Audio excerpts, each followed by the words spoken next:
अपना flow MVC के अंदर में कैसे रहता है कि क्लाइंट रिक्वेस्ट करता है, ठीक है, फिर क्लाइंट की जो रिक्वेस्ट है वो राउट टेबल के पास में जाती है, राउट टेबल फिर उसको या तो कंट्रोलर या तो फिर व्यू की तरफ भेजता है, ठीक है, और उसके बाद फिर एक्शन मेथड्स परफॉर्म होते हैं एंड एक्शन मेथड फिर व्यू में डेटा भेजते हैं या डेटाबेस में भेजते हैं, ठीक है। ये अपना नॉर्मल फ्लो है। अब फिल्टर, फिल्टर एक वर्ड सोच के अपने को क्या समझ में आ रहा है कि फिल्टर क्या होना चाहिए। फिल्टर यानी कुछ भी चीज़ फिल्टर करना, उसे अवॉइड कर देना, राइट। जैसे हम पानी का फिल्टर अगर बोलते हैं तो उसमें से जो यानी अनहेल्दी चीज़ें हैं उनको अलग कर देता है वो, राइट। और अगर कोई साफ पानी आ रहा है तो उसको डायरेक्टली जाने देता है, ठीक।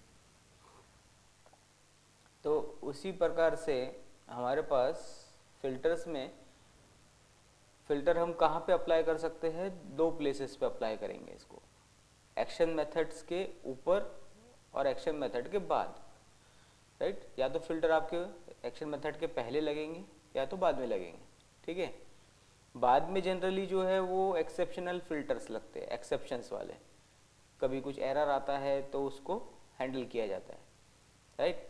और ऑथेंटिकेशन, ऑथराइजेशंस, राइट, ये सब जो चीज़ें हैं ये आपका एक्शन मेथड के पहले लगेंगे, ठीक है।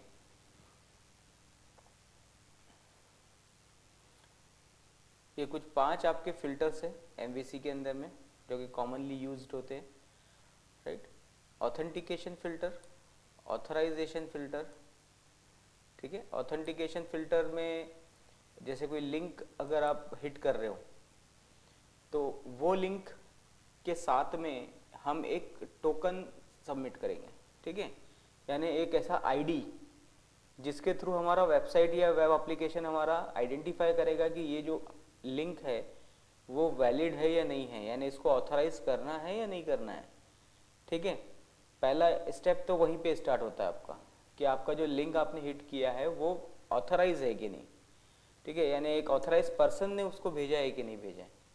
अगर वो टोकन उसका मैच नहीं होता है तो डायरेक्टली बोल देगा बैड रिक्वेस्ट, और अदरवाइज अगर वो एक्सेप्ट करने वाली रिक्वेस्ट है तो उसको एक्सेप्ट करेगा, ठीक है। नेक्स्ट स्टेप में फिर आपका क्या परफॉर्म होगा, ऑथेंटिकेशन, ऑथराइजेशन, यानी यूज़र आईडी पासवर्ड कि ये पर्टिकुलर यूज़र वैलिड है या नहीं। पहले लिंक वैलिडेट हुआ, बाद में यूज़र वैलिडेट हुआ, ठीक है। फिर एक्शन फिल्टर्स, एक्शन फिल्टर्स आप लोगों ने ऑलरेडी देखा हुआ है, रिक्वायर्ड और नंबर्स प्रॉपर है या नहीं है, ठीक है। ये सारी चीज़ें जो है जो हम एट्रीब्यूट फंक्शन के जस्ट ऊपर लगाते हैं दैट्स कॉल्ड एक्शन फिल्टर्स, ठीक है। वहाँ पर वो एज ए फिल्ट्रेशन का काम कर रहे हैं कि जो वैलिड डेटा है तो ही उसको एक्सेप्ट करो, अदरवाइज उसको रिजेक्ट करो, ठीक है। रिजल्ट फिल्टर, रिजल्ट अगर कोई आ रहा है तो वो रिजल्ट आपका कैसा है, यानी वो रिजल्ट आपका प्रॉपर है या नहीं है। जैसे रिजल्ट आना था डेसिमल में लेकिन वो डेसिमल पॉइंट्स नहीं आए, वो नल वैल्यूज आई या कुछ आई, तो उसको हैंडल करते हुए फिर आगे रिजल्ट शो करने जाना, ठीक है। यानी रिजल्ट जैसा एक्सपेक्टेड है वैसा नहीं आके कोई और फॉर्मेट में आ गया। कई बार हम कुछ कंडीशंस प्रॉपर नहीं लिखते हैं जिसकी वजह से क्या होता है कि एक्सपेक्टेड वैल्यू रहती है इंटीजर लेकिन आ जाती है नल वैल्यू। जावा में ऐसा कई बार होता है, NaN आ जाता है, राइट, लेकिन आना चाहिए था 0 अगर नहीं हो रहा है कुछ तो, ठीक है। तो उस केस में फिर आपका यहाँ पे रिजल्ट फिल्टर का यूज़ होता है, ठीक। एक्सेप्शन फिल्टर्स यानी उसी को हैंडल करते हुए आप जो एक्सेप्शन थ्रो करते हो दैट्स कॉल्ड एक्सेप्शन फिल्टर्स, ठीक। यहाँ पे 3 लेवल्स के फिल्टर्स आपको मिलेंगे देखने के लिए। Actually these are the concepts, आप ऑलरेडी ये सारी चीज़ें देखे, सिर्फ अभी आपको कंसेप्ट उसका ध्यान में रखना है कि फिल्टर क्या कर रहा है, राइट।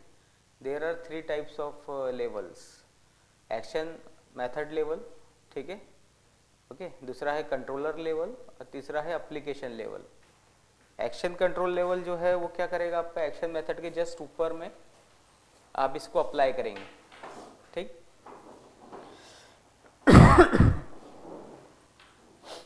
कंट्रोलर लेवल जो है वो आप कंट्रोलर लेवल पे अप्लाई करेंगे, राइट, और एप्लीकेशन लेवल जो है वो आप एप्लीकेशन लेवल पे अप्लाई करेंगे, ठीक है।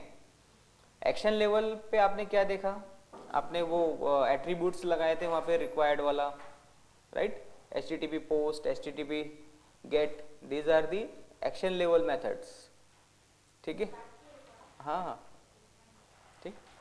एंड कंट्रोल लेवल अपन ने जो प्रीफिक्स वगैरह लगाए थे तो उसको अपन ने कंट्रोल लेवल पे भी लगाया था, ठीक।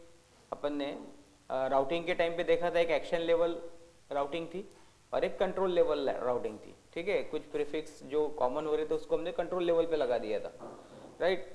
तो कुछ कंट्रोल लेवल फिल्टर्स भी होते हैं, ठीक है, कंट्रोल लेवल पे जो काम करेंगे, यानी किसी चीज़ को अगर वैलिडेट करना है तो वो कंट्रोल लेवल पे वैलिडेट हो सकता है, राइट। और कुछ चीज़ें जो है वो एप्लीकेशन लेवल पे भी वैलिडेट हो सकती है, राइट, जिसको आप web.config के अंदर में स्पेसिफाई करेंगे, ठीक है। तो इस लेवल पे क्या होगा कि पूरे के पूरे एप्लीकेशन के लिए वो चीज़ वैलिडेट रहेंगी। पहला एक्शन वैलिडेट कर रहे हैं, दूसरा एक कंट्रोल वैलिडेट कर रहे हैं जिसके अंदर में सारे एक्शंस के लिए वो वैलिडेशंस होंगे, and third one application levels, right. तो एप्लीकेशन लेवल पे क्या होगा, पूरे एप्लीकेशंस के लिए वो वैलिडेशन वैलिड हो जाएगा, ठीक है। एक्सेप्शन फिल्टर्स क्या होते हैं, आप एक्सेप्शन जो हैंडल करते हैं, राइट, उसको आप रन टाइम पे थ्रो करते हो, ठीक है। Exception filters are additional exception handling component of MVC firewall beside the built-in .NET framework exception handling mechanism comprising try catch block, right.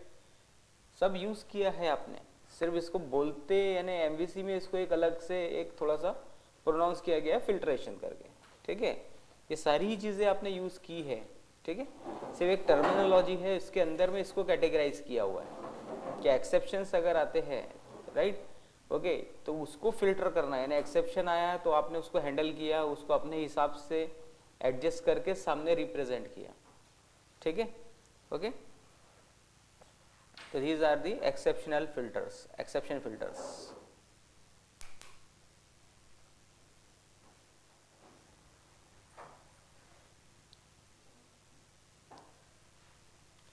Exception filters के लिए आपके पास में क्या है,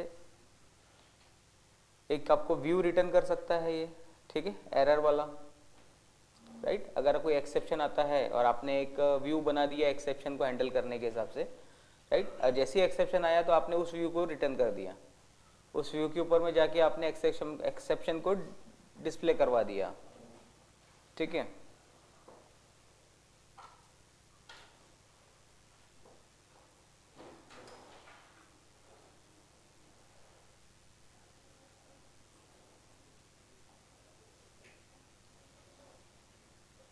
क्या हो गया, एसी, बाप रे,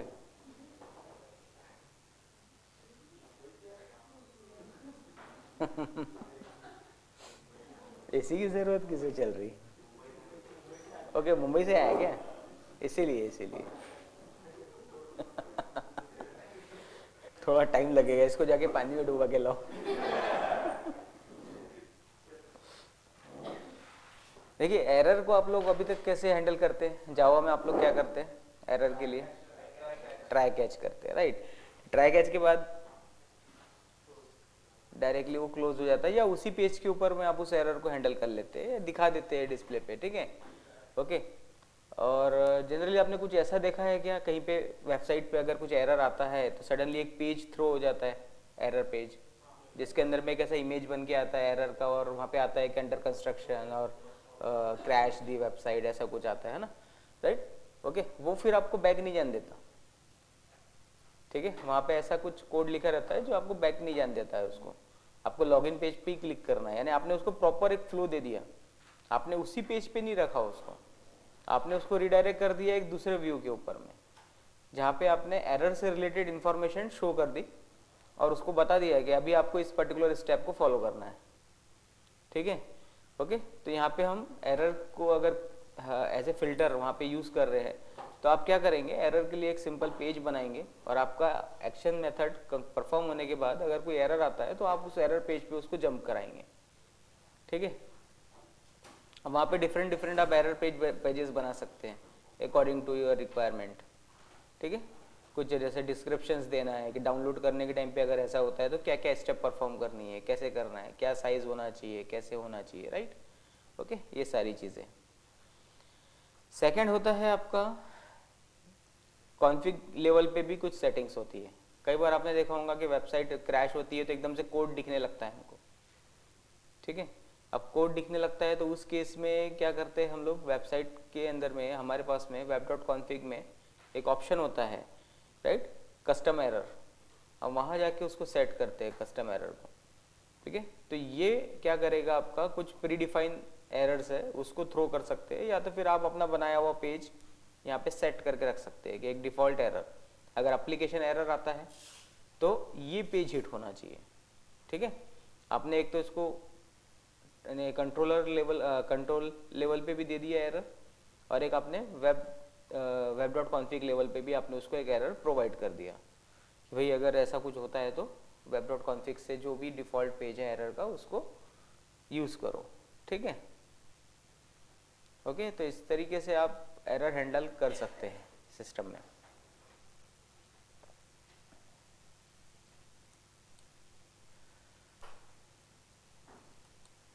आज देखेंगे फॉर्म ऑथेंटिकेशन, ठीक है, सिक्योरिटी के लिए।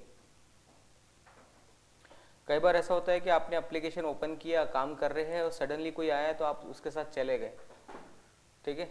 आपका सेशन जगह पे रहता है लेकिन आप चाहते हो कि नहीं ऑटोमेटिकली ये शट डाउन हो जाना चाहिए या फिर ऑटोमेटिकली लॉग आउट हो जाना चाहिए पर्टिकुलर एक टाइम ड्यूरेशन के बाद, ठीक है। ओके, या फिर कई बार कैसा है कि आप फॉर्म सेशन यूज़ नहीं करना है आपको, लेकिन फिर भी मुझे लॉगिन और लॉग आउट परफॉर्म करना है, ठीक है। तो उसके लिए हमारे पास में 2-3 मेथड्स है डिफरेंट, ठीक है। फॉर्म मेथड जो है वो सबसे बेसिक मेथड है आपका, फॉर्म ऑथेंटिकेशन मेथड, राइट। तो फॉर्म ऑथेंटिकेशन मेथड के अंदर में आप क्या करेंगे,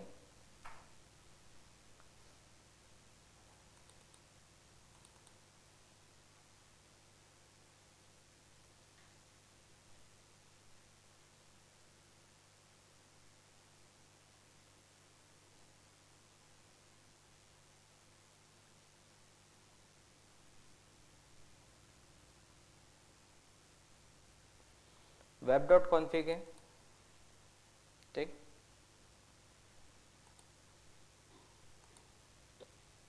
वेब डॉट कॉन्फ़िग के अंदर में आपको फॉर्म ऑथेंटिकेशन के लिए ऑथेंटिकेशन टैग का यूज़ करना है, राइट। ऑथेंटिकेशन टैग के अंदर में कई बार हम यूज़र आईडी पासवर्ड भी जो है वो डेटाबेस में नहीं करते हुए डायरेक्ट हम यहाँ पे भी यूज़र आईडी पासवर्ड डिफाइन कर सकते हैं। हमको मालूम है कि एक या दो ही यूज़र मेरे यूज़ में होने वाले सिस्टम के, तो मैं डायरेक्ट यहाँ से उनको ऑथेंटिकेट कर सकता हूँ, ये यूज़र आईडी ये है, पासवर्ड ये है, ठीक है। ओके, तो ऑथेंटिकेशन जो है मेथड टैग, उसके अंदर में आप मोड दे सकते हैं उसको फॉर्म मोड, ठीक है। यहाँ पे और भी मोड्स होते हैं, ठीक है। फॉर्म होता है, राइट, ओके, पासपोर्ट मोड होता है, विंडोज़ मोड होता है, लेकिन हम क्या दे रहे हैं उसको, फॉर्म मोड, यानी हमारा जो वेबसाइट है उसके जो फॉर्म टैग रहेगा वो पूरी तरह से हमारा इसका कंट्रोल रहेगा इसके ऊपर में, ठीक है। फॉर्म का जो लॉगिन यूआरएल है वो आपको यहाँ पे मेंशन करना पड़ेगा, राइट। और टाइम आउट जो है आपका 1 मिनट का हमने टाइम यहाँ पे सेट कर दिया, ठीक है। जैसे ही 1 मिनट आपके रिज्यूम हो जाएंगे, ठीक है, तो वो ऑटोमेटिकली आपका सिस्टम बाहर आ जाएगा, लॉग आउट पे यानी लॉगिन पेज पे चले जाएगा, ठीक है।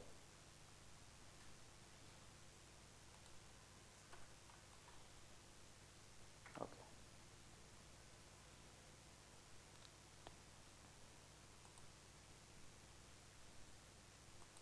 इसको अब यूज़ कैसे करेंगे आप कंट्रोलर पे,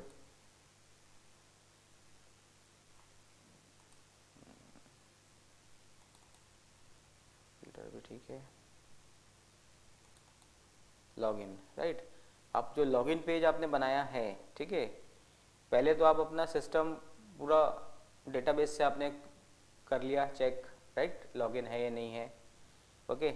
उसके बाद में लॉगिन अगर आपका सक्सेसफुल हो जाता है, ठीक है, तो आपको करना क्या है, सिंपल फॉर्म ऑथेंटिकेशन, राइट, जो कि system dot web dot security dot, right, यानी सिक्योरिटी तक के आप जो है ऊपर रेफरेंस में ऐड कर देंगे, ठीक है। ये आपको यूज़ करना है वाली लाइब्रेरी, ठीक है। इस लाइब्रेरी के अंदर में फॉर्म ऑथेंटिकेशन करके क्लास है, स्टैटिक क्लास, राइट। तो डॉट सेट ऑथेंटिकेशन कुकी, ठीक है, ये आप क्या करेंगे, सेट करेंगे ऑथेंटिकेशन कुकी, ठीक है, राइट। इसके अंदर में आप क्या भेज रहे हो, एक यूज़र का नाम भेज रहे हो एज ए नेम, और उसको आपने ट्रू वैल्यू देना है, ठीक है, यानी इसको आप सेट कर दो, ओके, एंड देन रिडायरेक्ट कर दो इसके अंदर में। यानी आपने अभी क्या किया, जस्ट फॉर्म ऑथेंटिकेशन के अंदर में एक वैल्यू सेट कर दी कि भाई ये सक्सेसफुली लॉगिन हुआ है, राइट। और जब लॉग आउट करेगा तो आपको क्या करना है, simply form authentication dot log out, ठीक है। तो ये दो चीज़ें आपको करनी है, ठीक है, फॉर्म ऑथेंटिकेशन को यूज़ करने के लिए, ओके। पहले तो आपको क्या करना है, सेट करना है एक वैल्यू, और फिर बाद में आपको इसको रीसेट कर देना है। अगर लॉग आउट करा तो इसको आपने रीसेट कर दिया, रीसेट कर दोगे तो दोबारा से फिर वो फॉर्म जो है वो ऑन नहीं करेगा, यानी लॉगिन नहीं कर पाएगा, लॉगिन पेज पे ही फेंकेगा उसको बार बार। आपको टेक केयर करने की ज़रूरत नहीं है कि मुझे लॉगिन सेशन हुआ है कि नहीं हुआ है, राइट, नल है या नहीं है। ये सिस्टम आपका एप्लीकेशन लेवल पे ही चेक करेगा सारी चीज़ें कि ये फॉर्म एक्सेस जो करने जा रहा है ये ऑथेंटिकेट है या नहीं, ठीक है, ओके। इसको एक बार रन करके देख लेते हैं। सिंपल नॉर्मल प्रोजेक्ट है, सिर्फ दो चीज़ें आपको चेंज करनी है। वेब डॉट कॉन्फिग में आपको टैग यूज़ करना है फॉर्म ऑथेंटिकेशन का, राइट, और उसके बाद में आपको फॉर्म के वैल्यूज सेट करनी है, ठीक है।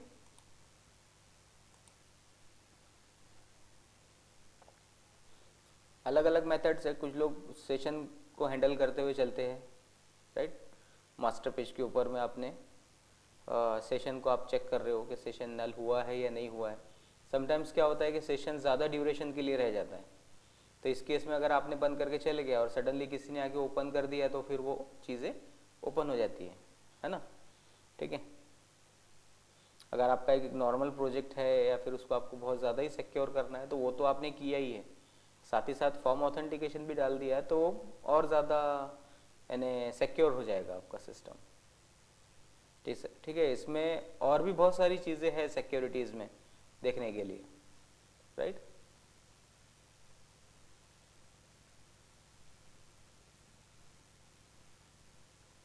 टोकन बेस्ड सिक्योरिटी रहती है। टोकन बेस्ड सिक्योरिटी मतलब आप एक टोकन जनरेट करते हैं, वो क्लाइंट को शेयर करते हैं, क्लाइंट उस टोकन को वैलिडेट करता है, फिर क्लाइंट अपना टोकन जनरेट करके सर्वर को भेजता है, सर्वर उसको वैलिडेट करता है की को, ठीक है, और उसके बाद में फिर दोनों के बीच में कम्युनिकेशन स्टार्ट होता है, ठीक।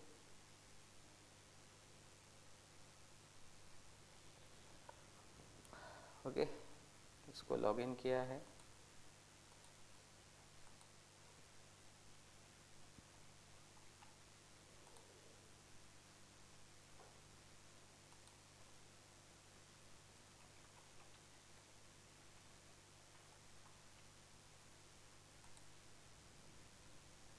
पासवर्ड वही था ना,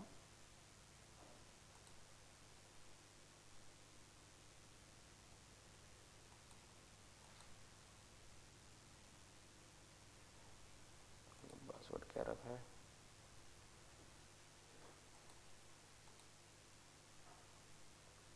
सोहेल है एंड ये, ठीक है, यहाँ तक आ रहा है ना।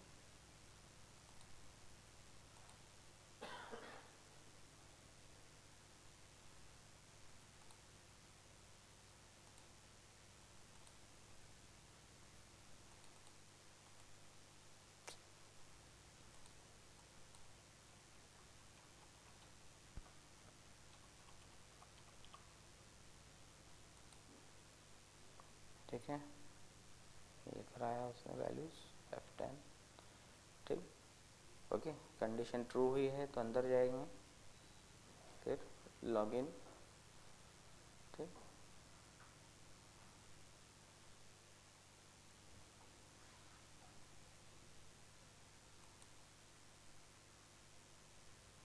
ठीक है, आपका लॉगिन हो गया है, ठीक है। अब लॉगिन होने के बाद में आपको क्या करना है, एक सिक्योर पेज है ये और ये अनसिक्योर पेज है, होम, ठीक है। ये सिक्योर वाला हो गया, राइट, यानी लॉगिन के बाद का सिक्योरिटी वाला। ठीक है, अगर मैं इस पेज को साइट से अगर ओपन करूँगा, इसको कॉपी कर लिया, लॉग आउट कर दिया अभी मैंने। ठीक है, ओके, मैं एक और विंडो ओपन करता हूँ, इसको मैं ये करने जाऊँगा। ठीक है, तो ये मुझे कहाँ भेज रहा है, लॉगिन पेज पे। मेरा सिक्योरिटी विदाउट सिक्योर वाला पेज है होम। ठीक है, अपन अभी होम को एक्सेस करते हैं, राइट। ये मेरे को कहाँ भेज रहा है, यहाँ पे, राइट। इसको मैंने किया है क्या,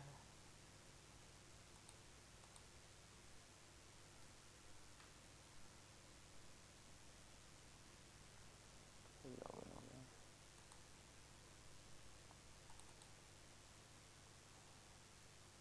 ये कंट्रोल लेवल पे ऑथराइज बना के रखा है ना इसको।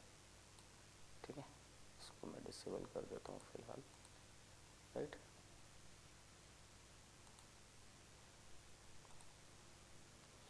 ओके, तो अभी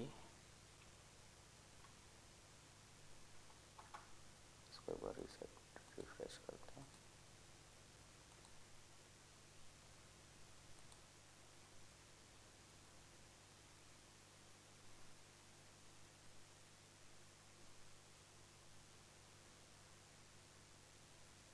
आप इसमें अपने हिसाब से डिसाइड कर सकते हैं कि किस पर्टिकुलर व्यू को आपको ऑथराइज करना है और किसको छोड़ना है। ठीक है,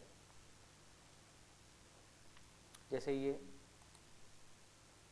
ठीक है, सिक्योर वाला व्यू है आपका, राइट, और ये आपका ये है। ठीक है, ये दोनों व्यू जो है ये होम के अंदर के हैं। अभी मैंने ऑथराइजेशन किसी को भी नहीं दिया है। ठीक, ओके। अब एक काम करेंगे,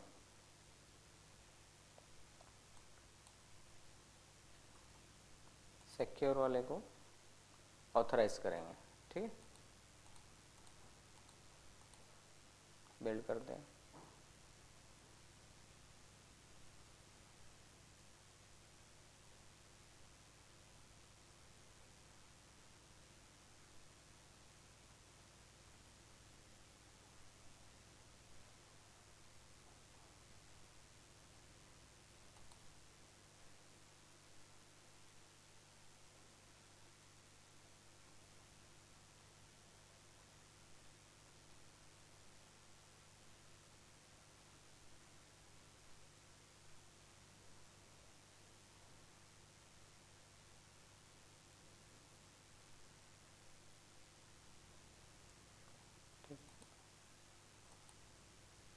क्या था अपने इंडेक्स का नाम, इस मेथड का सिक्योर, राइट।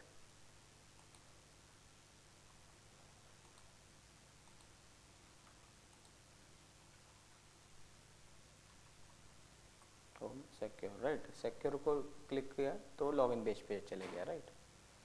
ओके, अभी मैं इसको क्लिक करता हूँ तो होम पेज जो है वो स्टार्ट हो गया मेरा इंडेक्स वाला। ठीक है, यानी दो मेथड है, एक सिक्योर और एक नॉन सिक्योर, राइट।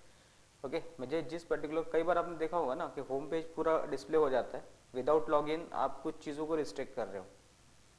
ठीक है, और विथ लॉगिन आप कुछ चीज़ें जो है वो पब्लिकली एक्सेस करने दे रहे हो। तो आप इस चीज़ के थ्रू आप उसको हैंडल कर सकते हो। ठीक है, कि किस पर्टिकुलर यूआरएल को मुझे हिट करवाने पे एक्सेस देना है और किसको नहीं देना है। इसके और भी मेथड्स है। ठीक है, टोकन बेस्ड मेथड आप बोल सकते हो। यूआरएल के साथ में आप एक यूज़र आईडी या फिर कुछ एक ऐसा वैल्यू आप भेजोगे टोकन का, जो आपका सिस्टम उसको पहले सिस्टम में वैलिडेट करेगा, देन उसके बाद में उसको वो एक्सेस देगा। ठीक है, तो उसके लिए क्या होता है, बीच में एक आपकी लेयर बनती है, राइट, एक लाइब्रेरी बनती है, एक ऑथेंटिकेशन फाइल आप बना सकते हो बीच में, जो कि आपके एक्शन मेथड के पहले एग्जीक्यूट होता है। ठीक है, ओके, वो सब भी देखेंगे अपन। ठीक है,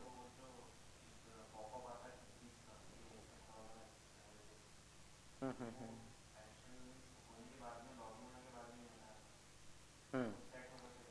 वो आपकी ब्राउज़र की सेटिंग के अंदर में अगर आपने उसको सेट करके रखा है कि अगर आपको सेव करवाना है अपना पासवर्ड, ठीक है, तो आपको वो सारी चीज़ें दिखाई देंगी। नहीं तो आपको वेब डॉट कॉन्फिग के अंदर में एक सेटिंग होती है, ठीक है, वो बताना है तो मैं आपको बता दूंगा वो चीज़, राइट। उसके थ्रू भी आप सेट करवा सकते हो, या फिर एक आप खुद का एक बना सकते हो जिसमें आप कुकीज़ की चीज़ें सेट कर सकते हो।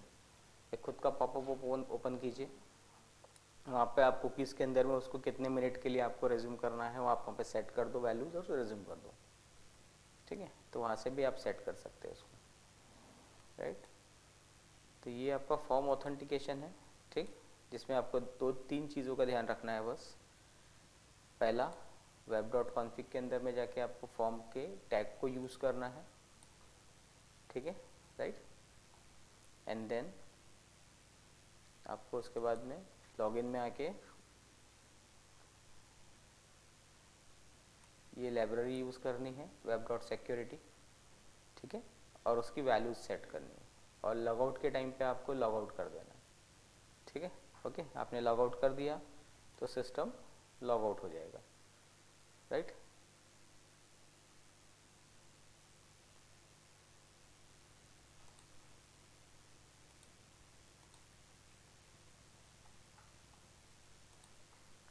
लॉगिन किया आपने, वैल्यू सेट हो गई, ठीक है, ओके। सिक्योर भी यूज़ हो रहा है, अनसिक्योर भी यूज़ हो रहा है, ठीक है। लॉगआउट किया, राइट। फिर मैं सिक्योर की तरफ जाता हूँ तो एक्सेस नहीं कर पाऊँगा, ठीक। बैक जा रहा हूँ तब भी वो लॉगिन पे ही है, राइट। ये चीज़ हम अगर सेशन से अगर करते हैं तो सेशन थोड़ी देर तक के तो रहता ही है आपके लॉगआउट करने के बाद भी, अगर आप उसको प्रॉपर तरीके से पूरा अबंडन नहीं करते तब तक, ठीक है। और सेशन में आप ये भी एक चीज़ ड्रॉबैक देखोगे कि वो जैसे ही आपने लॉगआउट किया और आपने फट से अगर आपने बैक बटन दबाया ना तो वो आपका पेज ओपन हो जाएगा, ये भी आपको चीज़ें देखने को मिलेंगी, राइट। लेकिन अगर आप ये फॉर्म लेवल सिक्योरिटी अगर आप यूज़ करोगे, ठीक है, तो ये चीज़ यहाँ पे पूरी तरह से डिसेबल ही कर देता है, क्लियर। एक बार ट्राई कीजिए इसको, बनाइए एक छोटा सा डिज़ाइन कीजिए पेज, एक होम पेज करके डिज़ाइन कीजिए और एक आपका प्रोफाइल वाला पेज डिज़ाइन कीजिए, ठीक है, ओके। जस्ट स्टैटिकली बनाओ अभी फ़िलहाल, ओके। एक प्रोफाइल पेज डिज़ाइन करेंगे, राइट, और एक होम पेज डिज़ाइन करेंगे, ठीक है। होम पेज वाला स्टार्ट होगा आपका इनिशियली, राइट, और साइड में लॉगिन का आपका बॉक्स होगा होम पेज पे, वहाँ पे लॉगिन किया आपने तो आपका प्रोफाइल पेज पे जंप होना चाहिए, ठीक। अब यहाँ पे देखिए सोचने वाली चीज़ ऐसी है कि आपने पढ़ी बहुत सारी चीज़ें, अब मैंने क्या बोला आपको, आपको एक पेज डिज़ाइन करना है जिसके अंदर में आपको क्या करना है, एक छोटे से बॉक्स में आपको लॉगिन बनानी है, लॉगिन फंक्शनैलिटी। अब बाकी पेज पे आप अपना बाकी जो डिस्क्रिप्शन है वो दिखा सकते हैं, ठीक है, as a home page, okay, ठीक है। तो लॉगिन पे जब आप क्लिक करोगे, राइट, लॉगिन विंडो ओपन होगा, लॉगिन विंडो में लॉगिन किया आपने तब वो फॉर्म ऑथेंटिकेशन यूज़ होगा, ठीक।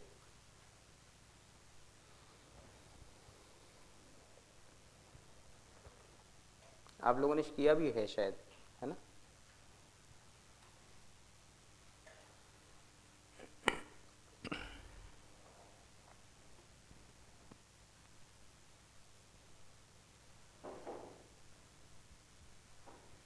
यहीं पे जहाँ पे लॉग आउट दिख रहा है वहाँ पे आप लॉगिन भी कर सकते हो, ओके।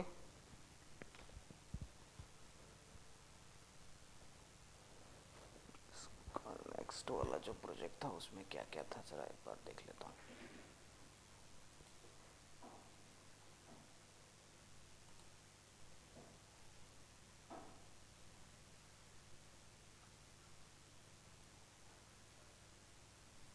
चलिए एक प्रोजेक्ट स्टार्ट तो कीजिए, डिज़ाइन करना चालू कीजिए।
पहले वेब डॉट कॉन्फिग में, ठीक है, सबसे पहले तो आप प्रोजेक्ट अपना क्रिएट कर लो, एक होम पेज बना लो, एक लॉगिन विंडो बना लो, ठीक है।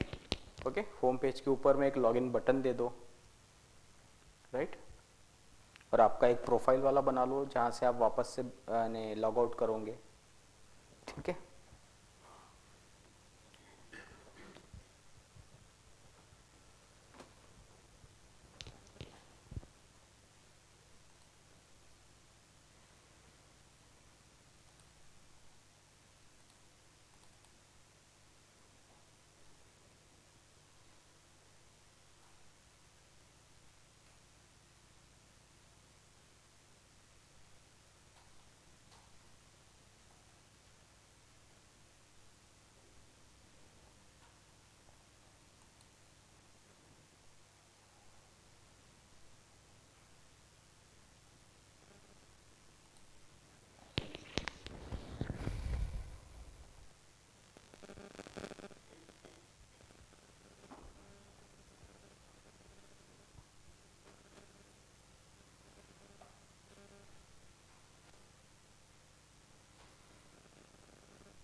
आप लॉग आउट वाले पेज के ऊपर में भी आप कर सकते हो वो चीज़ें।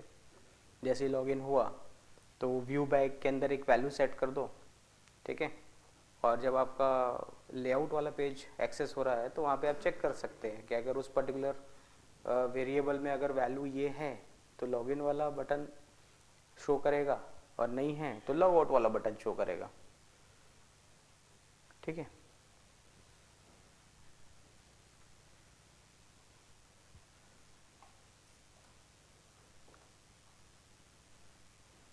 आपको तीन चीज़ें बनानी है। एक होम तो आपके पास में ऑलरेडी बन के आता है, राइट, ओके। होम के ऊपर में आप एक बस बटन ऐड कीजिए लॉगिन वाला,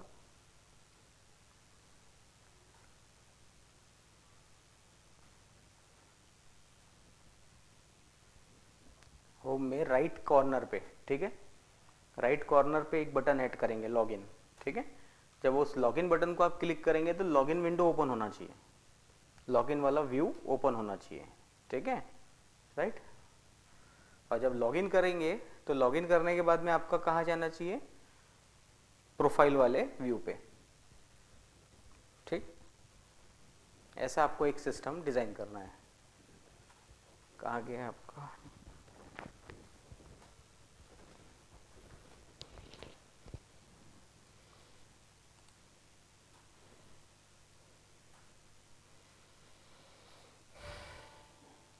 होम के ऊपर वो जो एक्स्ट्रा की चीज़ें दिख रही है आप चाहे तो उसे डिलीट कर दो, कोई इशू नहीं, ठीक है, राइट। आप अपने हिसाब से बनाइए। आप चाहे तो आप गूगल से आप एक इमेज स्लाइडर भी उठा सकते हैं, ठीक है। एक इमेज स्लाइडर ले लो जिसको होम पेज पे आप एक सेंटर में रख दो, राइट, और ऊपर में राइट साइड में एक लॉगिन बटन दे दो जिससे भी रिलेटेड आपका वेबसाइट है वो, ठीक। नीचे में 3 कॉलम्स आप डिज़ाइन कर सकते हैं जहाँ पे आप अलग अलग कॉलम वाइज भी चीज़ें शो कर सकते हैं, ठीक है। या फिर कुछ पार्शियल व्यूज़ बना लो तीनों की जगह पे आप देने के लिए, हर एक पार्शियल व्यू को नाम दे दो, इवेंट्स, अपकमिंग इवेंट्स, और जो भी आपके देना चाहते हो, अलग अलग पार्शियल व्यूज़ बना के सेट कर दो, और जस्ट वो पार्शियल व्यू को वहाँ पे प्लेस कर दो जहाँ जहाँ आपको करना है, ठीक। बहुत सारी चीज़ें हैं, अगर पूरा वेबसाइट बनाने जाए तो बहुत बहुत कुछ बनानी पड़ती है चीज़ें, ठीक है।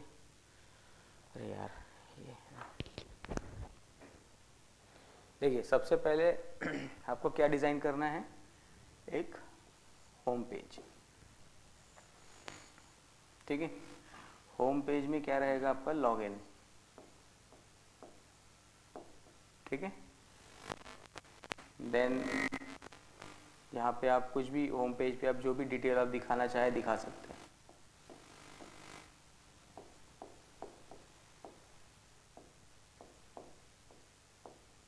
होम पेज, ठीक है। जब आप लॉगिन पे क्लिक करेंगे तो क्या व्यू ओपन होना चाहिए, लॉगिन, ठीक है, राइट, आपका लॉगिन विंडो ओपन होगा, ठीक है।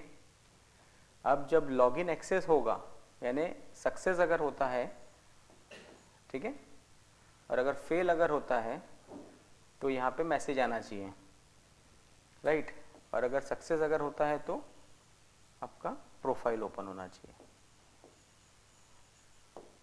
यानी आपके सिस्टम में चले जाना चाहिए उसने, ठीक है। फिर यहाँ से सारी चीज़ें फिर आपकी रिडायरेक्ट होंगी जो भी आपको दिखाना है, ठीक, यहाँ से फिर आप आगे उसको रिडायरेक्ट करेंगे चीज़ें, राइट। और जैसे ही अगर फिर वो लॉगआउट पे क्लिक करता है, यहाँ पे आप एक लॉगआउट दे देंगे बटन, ठीक है, तो लॉगआउट पे जैसे ही वो क्लिक करता है then go to home,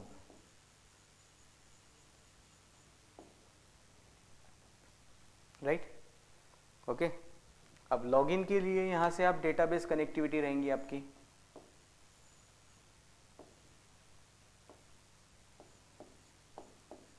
okay. अभी फिलहाल आप फिक्स स्टैटिकली करो, यहाँ से आपका एक डेटाबेस कनेक्शन रहेगा, व्यू प्रोफाइल व्यू करते हैं तब भी आपका एक डेटाबेस कनेक्शन आ सकता है, अभी फिलहाल स्टैटिक बोला है, नहीं तो चाहे तो डेटाबेस आप यूज़ कर सकते हैं जिसका हैंडल हो गया अच्छे से, ठीक है, ओके।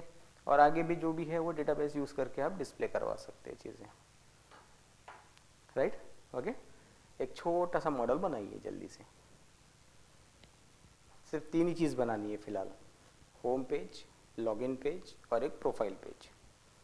लॉगिन सक्सेस होता है तो प्रोफाइल पे जाना चाहिए, लॉगिन लॉगआउट होता है तो होम पे आना चाहिए, ठीक है।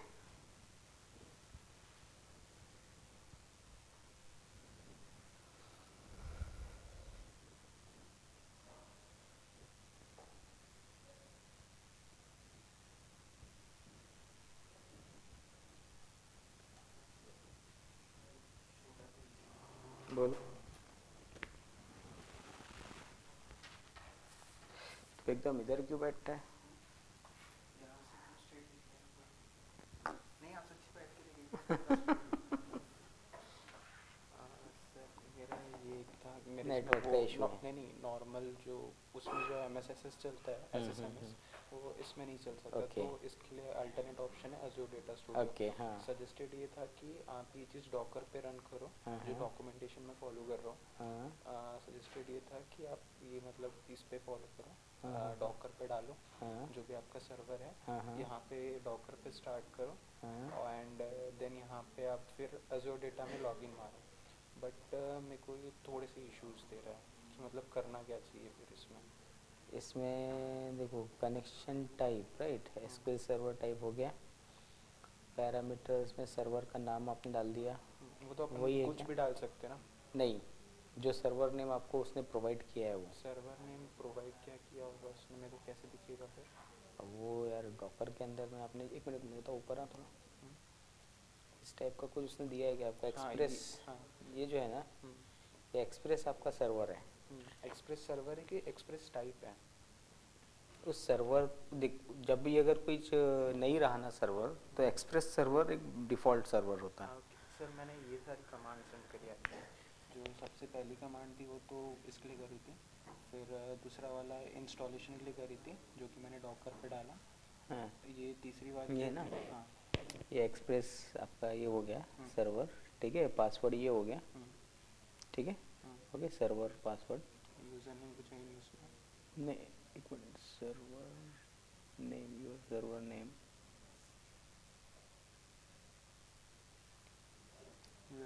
सर्वर नेम बस ऐसे ही डाल दिया था। ये आपका पोर्ट हो गया,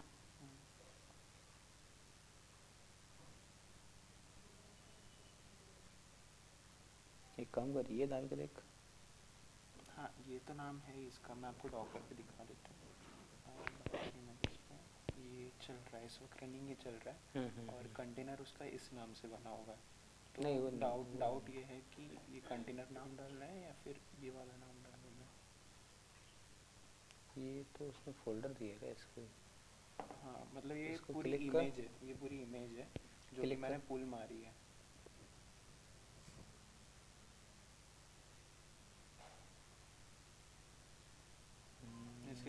डेटाबेस के सारे काम अटके पड़े हैं मेरे। तो ऐसा क्यों नहीं करता तू डेटाबेस के लिए एक होस्टिंग वाला डेटाबेस यूज़ कर ले डिफ़ॉल्ट। बता देता हूँ आज एक डिफ़ॉल्ट होस्टिंग आप लोगों को मैं बता देता हूँ। आप लोग वहाँ पे अपना वेबसाइट होस्ट कर सकते हो, ठीक है, ओके। वो होस्टिंग 3 मंथ्स के लिए आपके लिए वैलिड रहेगा, फ्री रहेगा, ठीक है। किसी एक का यूज़र आईडी लगेगा मेरे को, ईमेल आईडी क्योंकि मेरा ईमेल आईडी थोड़ा सा किसी एक के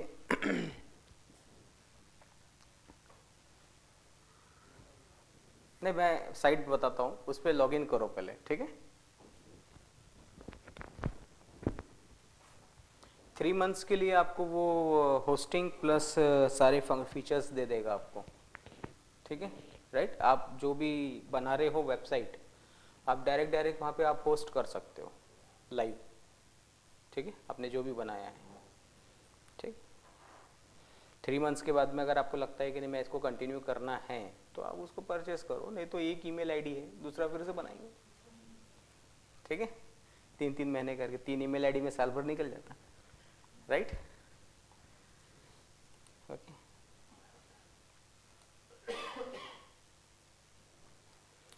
कहाँ गया?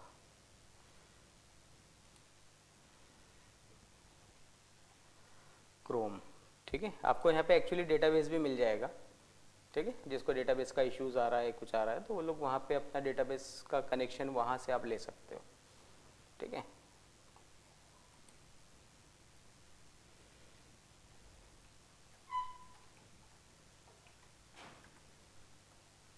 ठीक, चलिए वेबसाइट का नाम smarterasp.net, ठीक है, राइट। सॉरी 3 महीने नहीं, 60 डेज, राइट। 60 डेज के लिए आपको ये फ्री देगा, ठीक है। तो यहाँ पे जाके आप लॉगिन करेंगे, यहाँ पे जाके आप पहले अपना खुद का एक यूज़र क्रिएट कीजिए, ठीक है। फिर आगे की प्रोसेस बताता हूँ आपको कैसे करना है, राइट। पहले आप खुद का एक यूज़र क्रिएट कीजिए साइन अप करके, ओके। जिसका हो जाता है क्रिएट, वो फिर आ जाओ यहाँ पे, फिर अपन उसका कॉन्फ़िगर करते हैं चीज़ें।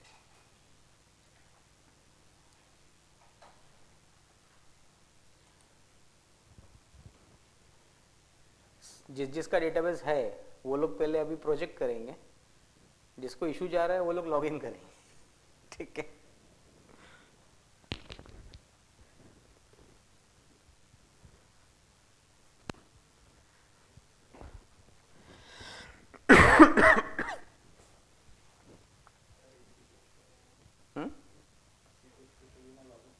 हाँ, अब तूने वहाँ नीचे, हाँ यहाँ नीचे लगा दिया ना लॉगिन, ठीक है। कहीं और भी लगा सकते थे, है ना। चलो ठीक है, अभी फिलहाल फंक्शनैलिटी बराबर चल रही है उसके लिए, ठीक है।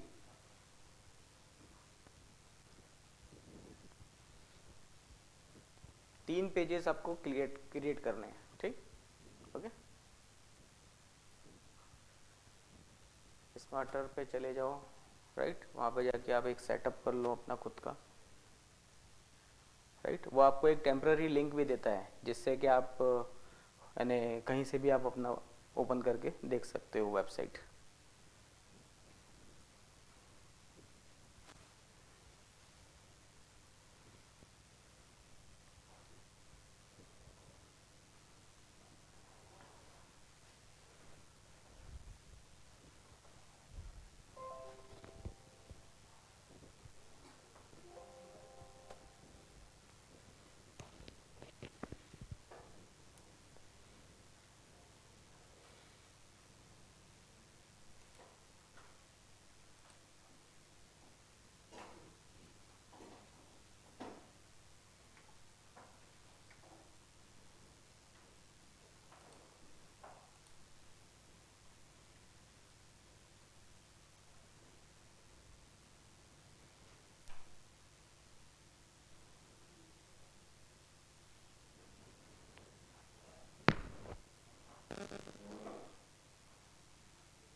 ये मेरा एक छोटा सा होस्टिंग है, राइट।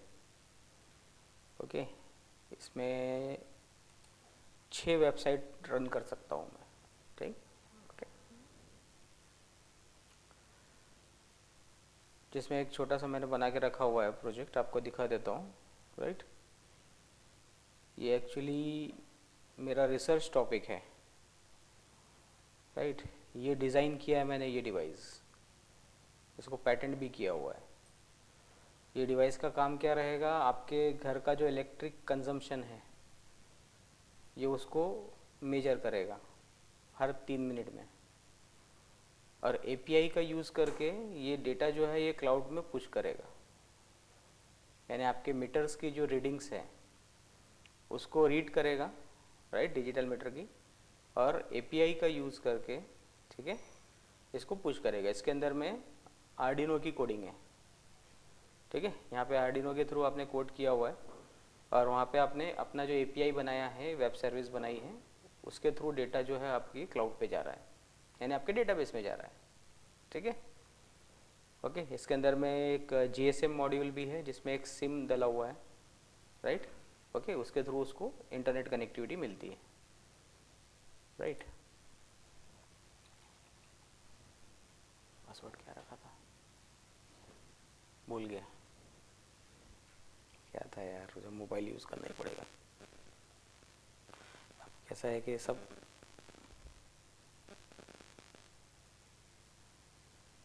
बहुत टाइम हो गया ना, 2-3 साल से रनिंग है, कभी लॉगिन करता ही नहीं मैं।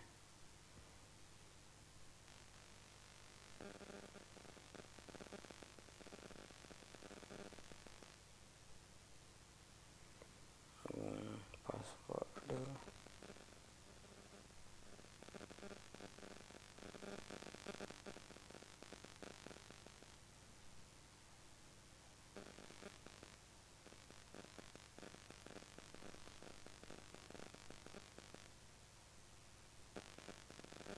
देखते हैं, ट्राई करके।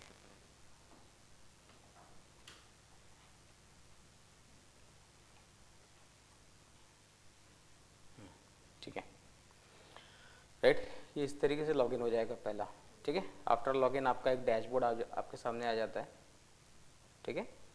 साइट एक ही है, फिलहाल मैंने मेरे घर पे अप्लाई किया हुआ है चीज़ें, ठीक है। ओके, तो यहाँ पे एक ही साइट का मैंने डिटेल डाला हुआ है, राइट। मैंने साइट सिलेक्ट किया, तो उस साइट पे ये 9 तारीख का कंजम्पशन है, ठीक है, राइट। जिसमें 3 फेसेस पे आप काम कर सकते हो, 3 फेस आप यहाँ पे ऐड कर सकते हैं।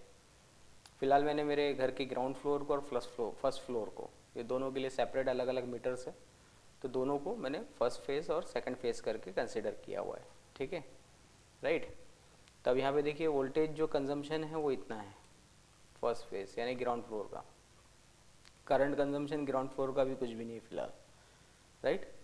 फर्स्ट फेस में यानी फर्स्ट फ्लोर का इतना है। टेम्परेचर मेरे घर के एरिया का ये चल रहा है, ह्यूमिडिटी इतनी है 25.2 डिग्री सेल्सियस है, ठीक है। पावर फैक्टर इस तरीके से चल रहा है, ठीक है, राइट। ये ग्राफिकल व्यू है उसका।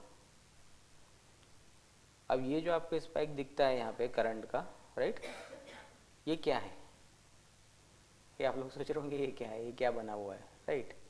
ओके, यहाँ पे गीज़र चालू हुआ था 8:08 बजे, 12 एम्पियर लेता है फट से वो, राइट।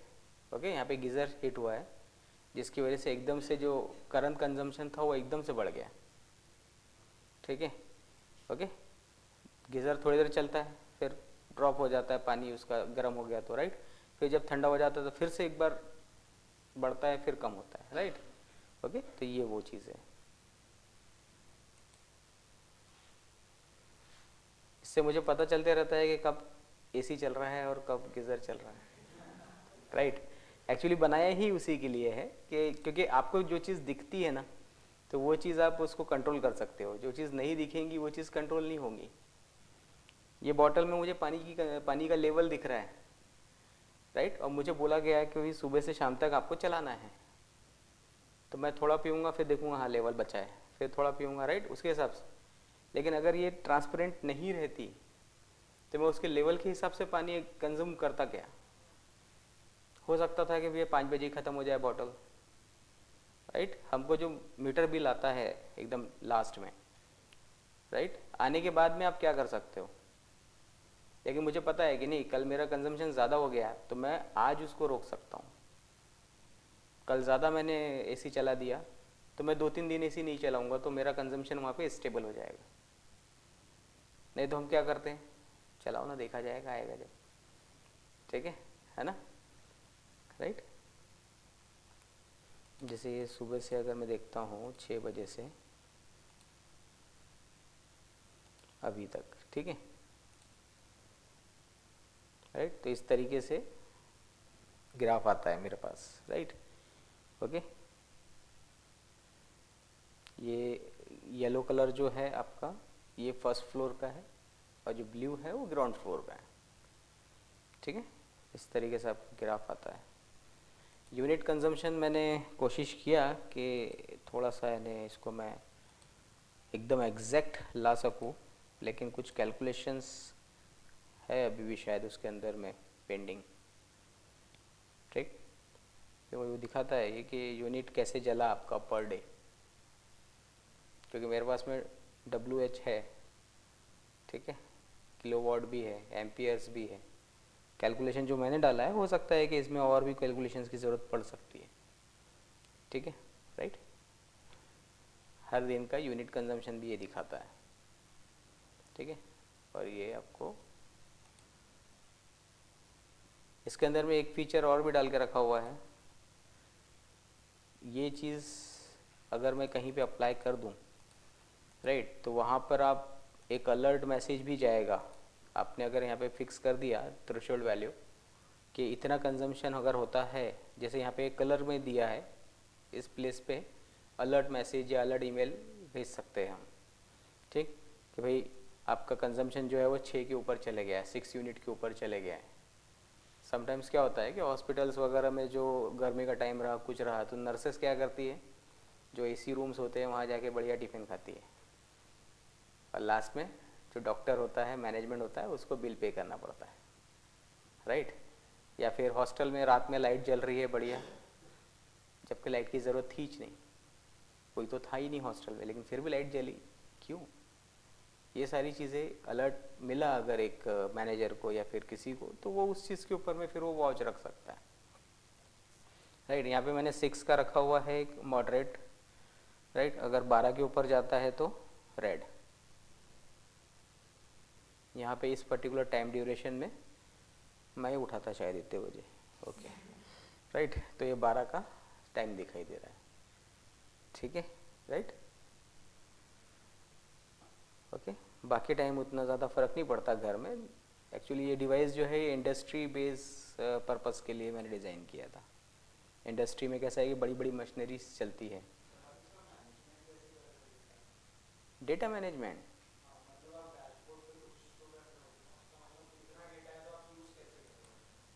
इतना डेटा है ना, मैं उसको प्रॉपरली लेकर आ रहा हूँ ना डे वाइज।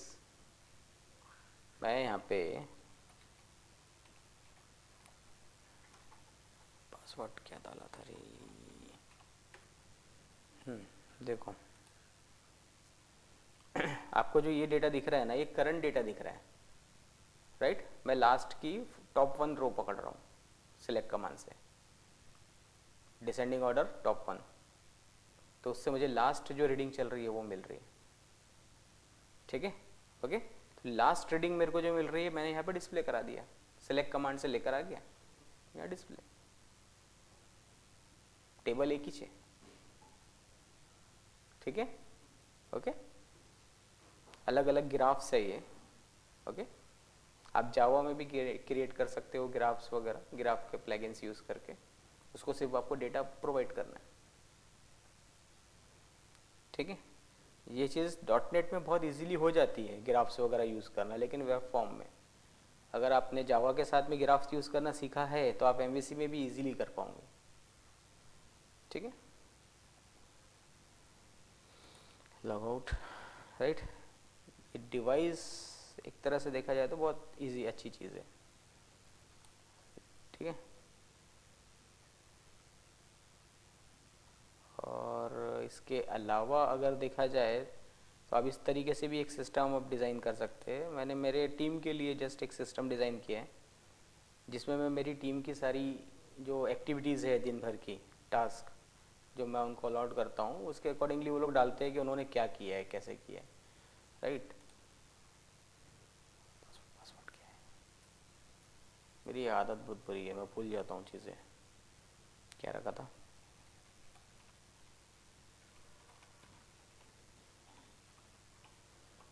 ठीक है, तो आप इस तरीके से भी एक सिस्टम आप अपने यूज़ के लिए बना सकते हो कि जस्ट फॉर माय पर्पस। ठीक है, क्या रखा है रे?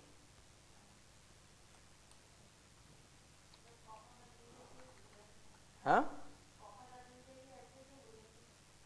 नहीं मैडम, कॉमन ही है। दिन भर में ऐसे इश्यूज देखता हूँ ना तो मेरा दिमाग पूरा वो हो जाता है। यहाँ से जाने के बाद में ना मैं कंट्रोल में नहीं रहता हूँ, इसलिए जो बेसिक बेसिक चीज़ें ना वो सारी भूल रहा हूँ मैं। सिर्फ मुझे बैंक याद रह रहा है बस अभी, बाकी कुछ नहीं। ठीक है, इस टाइप से ये सिस्टम है पूरा, राइट। उसके अंदर में व्यू टास्क में जाके आप देख सकते हैं कि कल के डेट पे किसने क्या काम किया था, कैसे काम किया था, राइट, क्या क्या इश्यूज आए थे और आपने उसको क्या सोल्यूशन दिया है। ठीक है, एंड काउंट में भी आप बना सकते हो।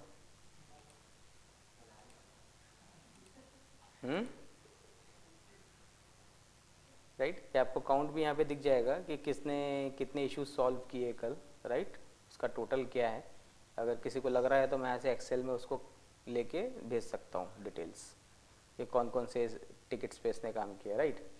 और अगर कभी मेरी टीम को ज़रूरत पड़ती है कि एक इशू आया है, जैसे एफडी रिगार्डिंग इशू आया कुछ, तो उनको अगर चाहिए कि भैया एफडी से रिगार्डिंग क्या इश्यूज़ है, ठीक है, ओके, तो यहाँ पे वो सर्च करके सारी चीज़ देख सकते हैं कि किसने सॉल्व किया था, कब सॉल्व किया था, राइट, कब आया था इशू।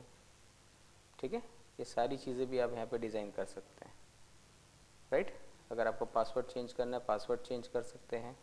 ठीक, डैशबोर्ड, ओके, यहाँ पे आपको देखने को मिल जाएगा कितने रिजॉल्व किए इश्यूज़, क्या किए, राइट। ये एक बेसिक सिस्टम आप बना ही सकते हो आज की डेट में। .NET और CSH यूज़ किया है, राइट, ओके। तो आप लोग पहले होस्टिंग बनाइए, फिर एक छोटा सा एप्लीकेशन हम बनाएंगे जो, तो वो होस्ट भी करेंगे। ठीक है, चलो जल्दी से बनाओ। जितना भी आपने अभी तक पढ़ा है ना उनका यूज़ करके आप आराम से ये बना सकते हो। ट्राई नहीं कर रहे हो, ये बात अलग है, राइट, आप लोग ट्राई नहीं कर रहे हो।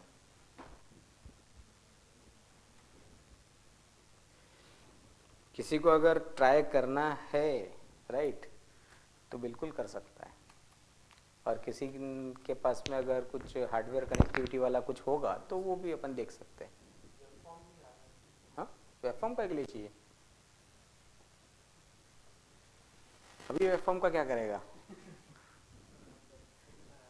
हाँ, ये तो अभी तो MVC से बनाना है ना।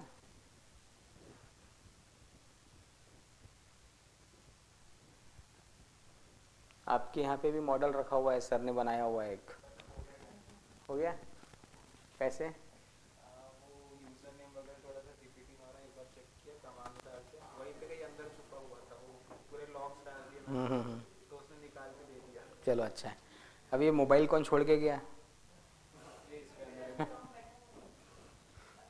ओके ओके ओके, वर्चुअली वहाँ बैठा हुआ है, फिजिकली यहाँ पे है। चलिए जल्दी से बनाइए। पहले एक छोटा सा 3 पेज का एक लॉगिन सिस्टम आप डिज़ाइन कीजिए प्रॉपर। लॉगिन होने के बाद में आपका एक पेज ओपन हो जाना चाहिए, लॉग आउट होकर वापस से वो लॉगिन पेज पे जाना चाहिए।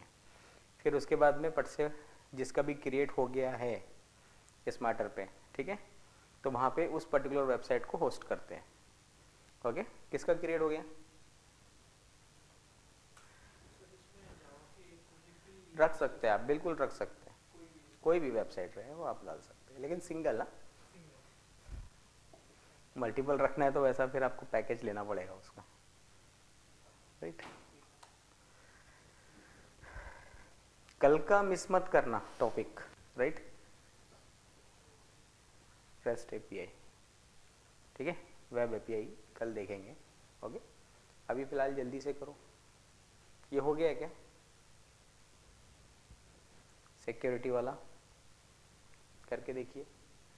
बहुत सारे मेथड्स हैं सिक्योरिटी के, राइट, लेकिन हम वही पढ़ रहे हैं जो अभी फ़िलहाल ज़रूरी है आपके लिए। देखा जाए तो बहुत ज़्यादा उसके अंदर में डीप में है चीज़ें, राइट, वो पढ़ाऊँगा तो आपका सब ऊपर से जाएगा।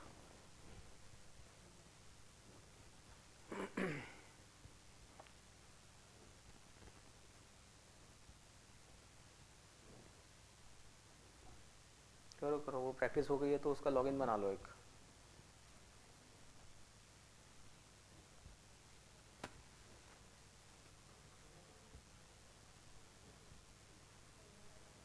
चलिए, हो गया। हुँ?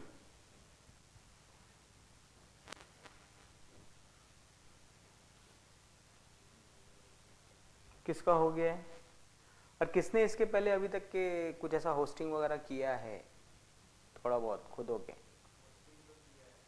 किया है? काय पे किया है? होस्टिंजर पे? हम्म।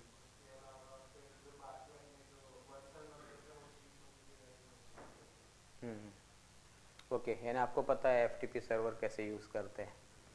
लॉगिन बनाया है इसका?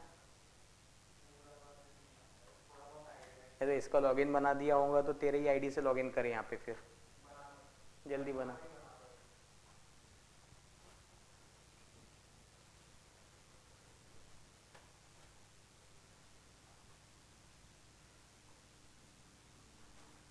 चलिए बनाइए जल्दी से, एक लॉगिन बनाइए। और आपके पास कुछ प्रोजेक्ट रखा है क्या? कोई बनाया हुआ है, किसी ने ट्राई किया है?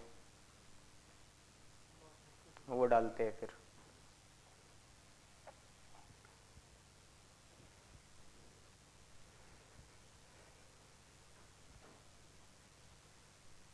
चलो,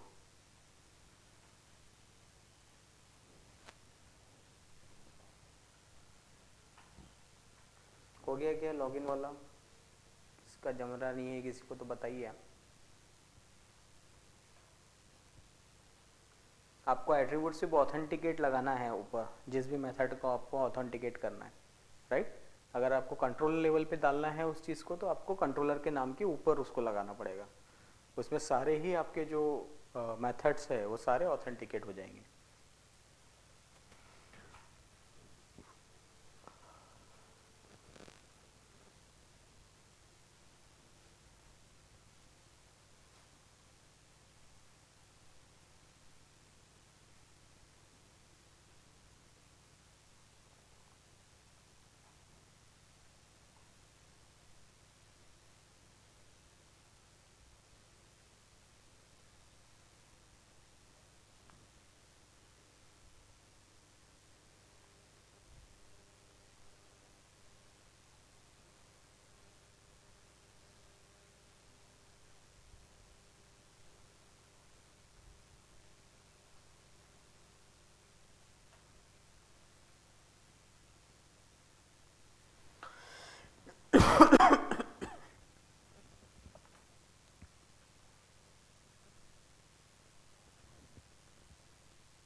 आप इस तरीके से अपना एक पासवर्ड भी सेट कर सकते हो, जैसे मैंने आपको बताया है स्टार्टिंग में कि अगर आपको सिर्फ 2-3 ही यूज़र देना है, यानी अब एक जस्ट एक छोटे से एक बुटीक के लिए या फिर अपने एक छोटा से कुछ किसी की शॉप है, किराना शॉप है, कुछ है, उसके लिए अगर आपने कोई एक मॉडल बनाया है, राइट, तो वहाँ पे क्या एक ही बंदा यूज़ करने वाला है, सिंगल हैंडेड एप्लीकेशन है, तो वहाँ पे आप कई के लिए डेटाबेस का लॉगिन देंगे उसको, है ना, यूज़र आईडी पासवर्ड के लिए कई के लिए, फिर आप सोचते बैठे रहेंगे कि सेशन हैंडल करना है, ये करना है, वो करना है, राइट, तो उसके बेसिस पे आप डायरेक्ट यहाँ पे आके एक सिंगल यूज़र बनाओ वेब डॉट कॉन्फिग में, ठीक है, दे दो ये तेरा यूज़र आईडी पासवर्ड है, लॉगिन कर और यूज़ कर, ठीक है, राइट।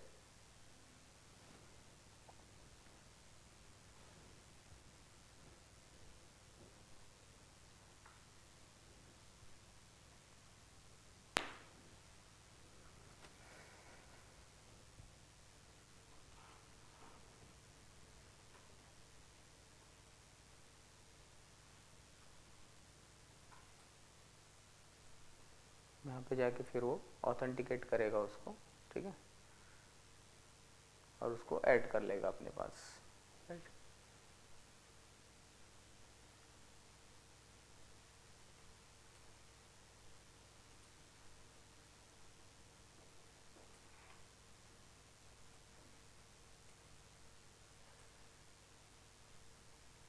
इस तरीके से आप फॉर्मेट रख सकते हैं, राइट, एक यूज़र आईडी पासवर्ड आप ऐड कर सकते हैं यहाँ पे।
इंटेलिजेंस चले गया,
ठीक है, लॉगिन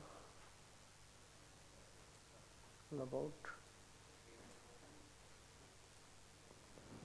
ठीक, वेब डॉट कॉन्फिग में आप जाके सेट कर सकते हैं चीज़ें, यूजर्स अगर आपको देने हैं तो, ठीक है, और आप उसको इस तरीके से वैलिडेट भी कर सकते हैं, राइट। यानी वेब डॉट कॉन्फिग में जितने भी यूजर्स आपने बनाए वो सारे इस तरीके से वैलिडेट हो जाएंगे, ठीक है। यानी पर यूज़र हम उसको चार्ज कर सकते हैं, उसके कंट्रोल में नहीं है, ये हमारे कंट्रोल में है, राइट। क्योंकि हम इसको जब प्रोजेक्ट देंगे तो पूरा बिल्ड करके देंगे, ओके। और वेब डॉट कॉन्फिग को भी आप इनक्रिप्ट कर सकते हैं।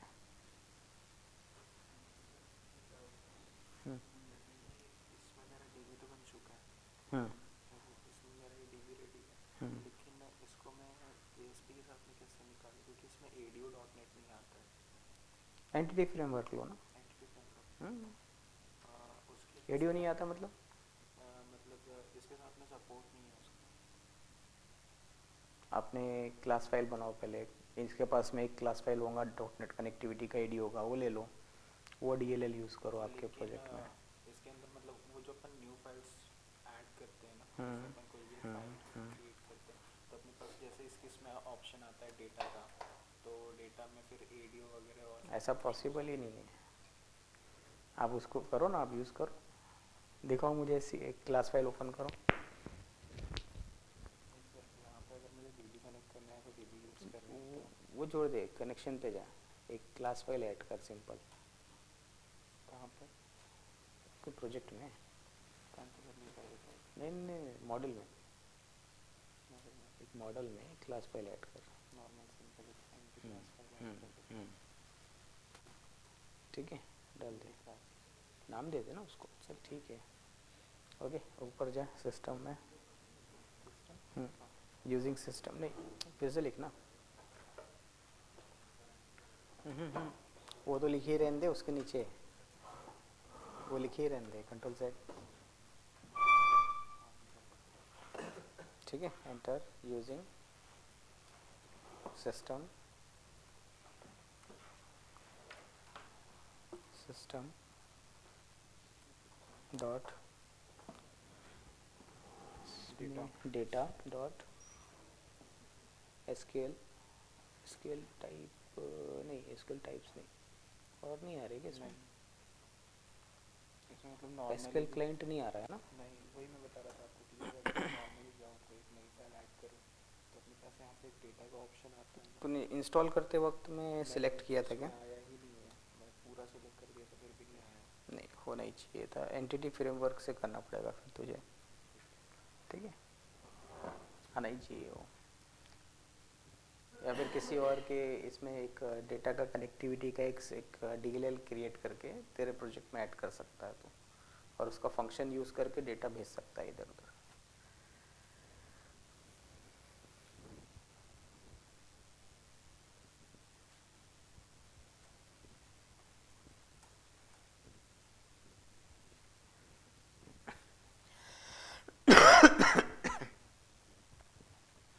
वेब डॉट कॉन्फिग में यूज़र्स बनाइए, ठीक है, और उन यूज़र को ऑथराइज कीजिए।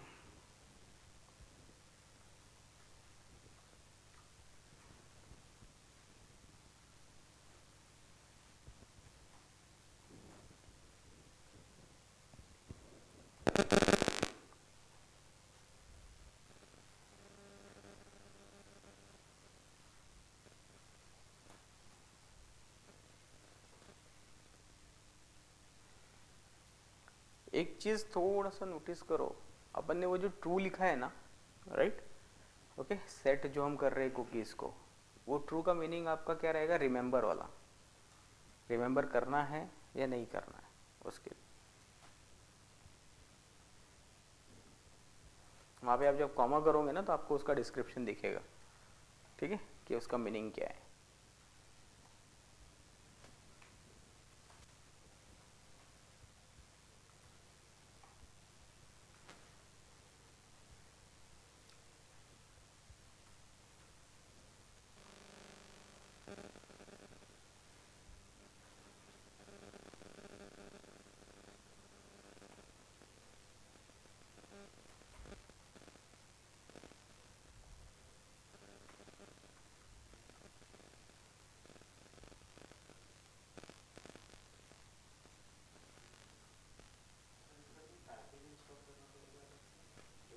मे भी हो सकता है फिर इसमें।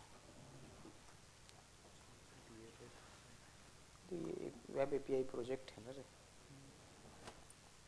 वेब एपीआई के लिए एंटिटी फ्रेमवर्क का तो पैकेज लगेगा ही ना अपने को। नेटगेट पैकेजेस है क्या यहाँ पे? नहीं, इसमें नहीं, इसमें अलग से डालना पड़ता है। ओके, कमांड प्रॉम्प्ट से तो नेट से उठा लेना उसकी कमांड। उसमें माई एसक्यूएल का भी होगा फिर कमांड, सुना पैकेज के लिए my SQL SQL dot server है ना, ठीक है तो वो ले ले। एंटिटी फ्रेमवर्क किया तो उसमें पूरा ही आ गया, राइट।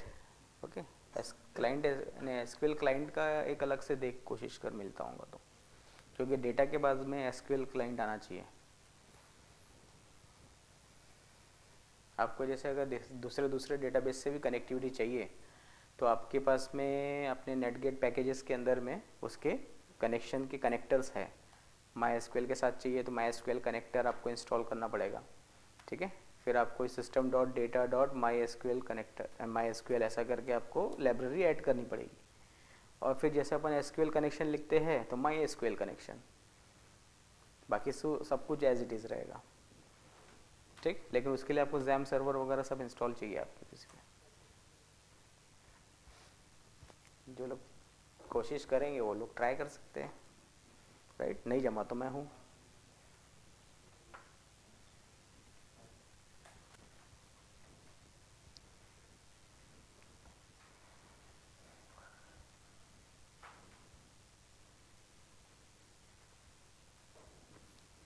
कल वेब एपीआईज देखेंगे, ठीक है, ओके। तो ग्रुप में डाल देना जिसको भी इंटरेस्ट।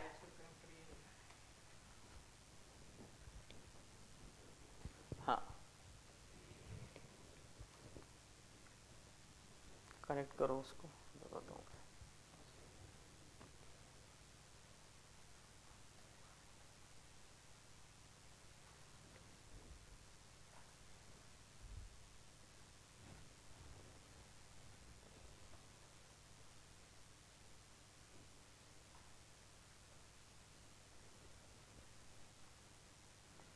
हो गया? आपके रेफरेंस में देखो आ गई होंगी उसकी फाइल, आ गई, ठीक है। अभी एक आध क्लास फाइल में जाओ, मॉडल में। हाँ हाँ, क्लास फाइल डायरेक्ट आया होगा ना।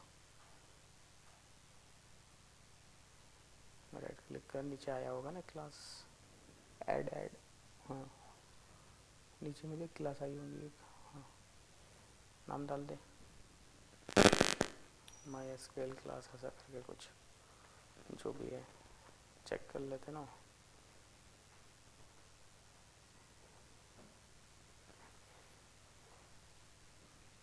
ठीक है, अभी ऊपर जाए यूजिंग यूजिंग यूजिंग यूजिंग, हाँ system my SQL connector dot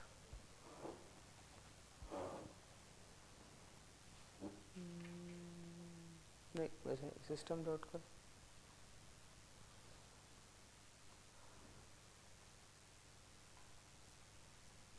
system dot data dot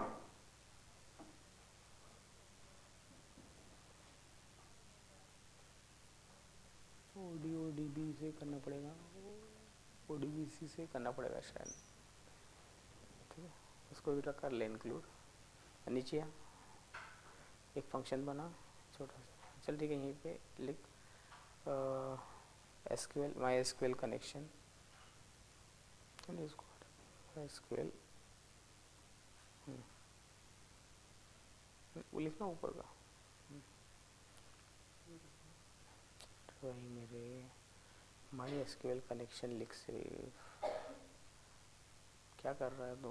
उस क्लास के अंदर एक फंक्शन बना पब्लिक वॉइड मेन कर दे, वॉइड कर दे public void get connection bracket open bracket close enter यहाँ पे लिख माई एसक्यूएल कनेक्शन, ठीक है, एंटर, टैब टैब, हाँ एंटर। उसको एक नल को हटा दे और सामने में एक वेरिएबल का इंस्टेंस बना ले, न्यू न्यू स्पेस, अबे न्यू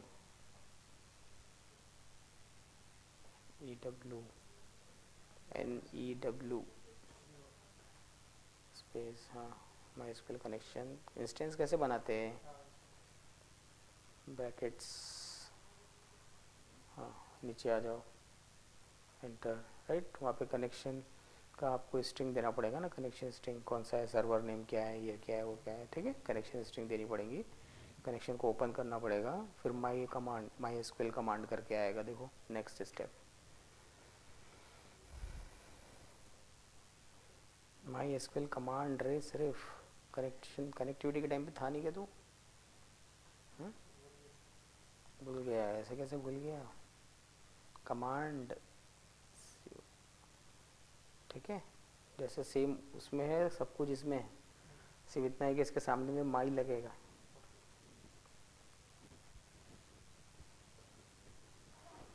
ठीक है। और कनेक्शन स्ट्रिंग में उसके कनेक्शंस की डिटेल्स रहेंगी, server name, user ID, password, ठीक है।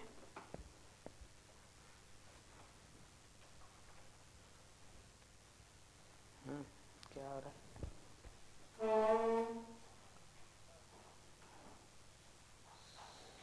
साइन आउट हो गया, किया, एक यूज़र बनाया, इधर हो गया यूज़र,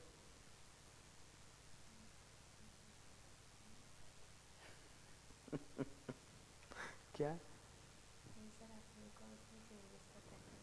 तो web.config के अंदर में जाके पहले यूज़र क्रिएट करो, देन उसके बाद में ये कोड लिखना पड़ेगा आपको जस्ट उसको ऑथेंटिकेट करने के लिए।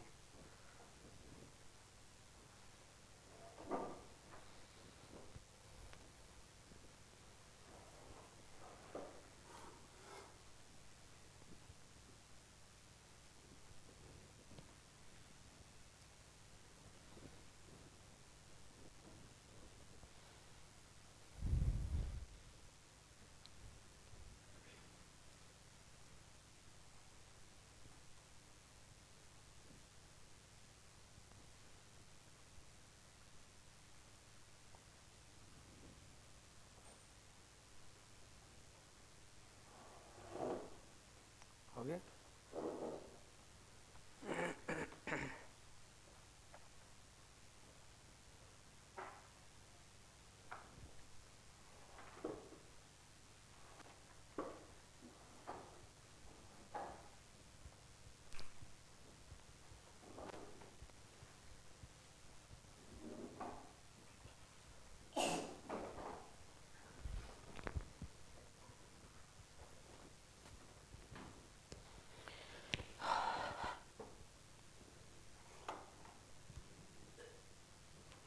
देखिए इसके बाद एक अपना टॉपिक है, छोटा सा ही टॉपिक है, राइट, उसका डेमोस्ट्रेशन ही देना है आपको।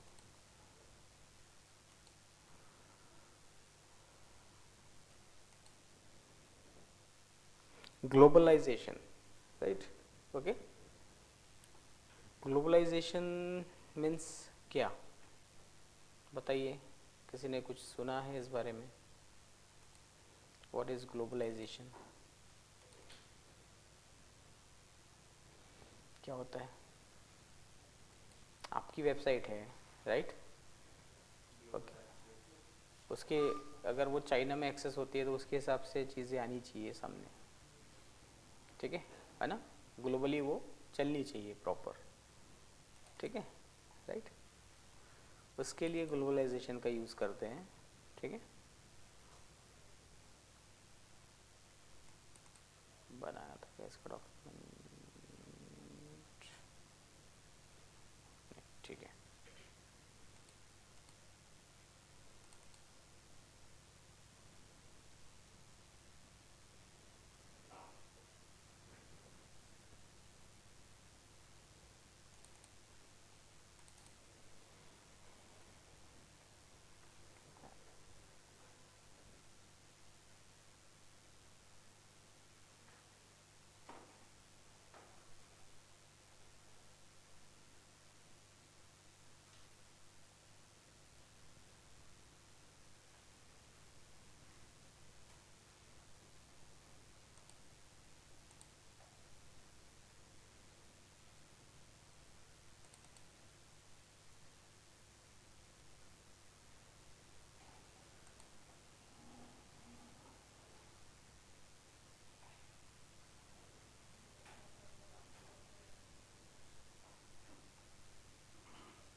जाएगा इसमें।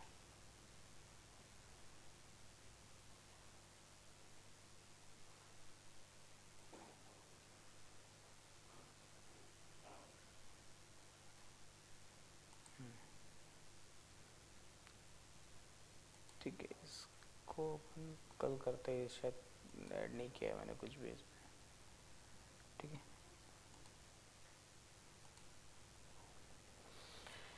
ठीक है, इसका डेमो कल देखते हैं, राइट। पूरा कॉपी नहीं हुआ प्रोजेक्ट।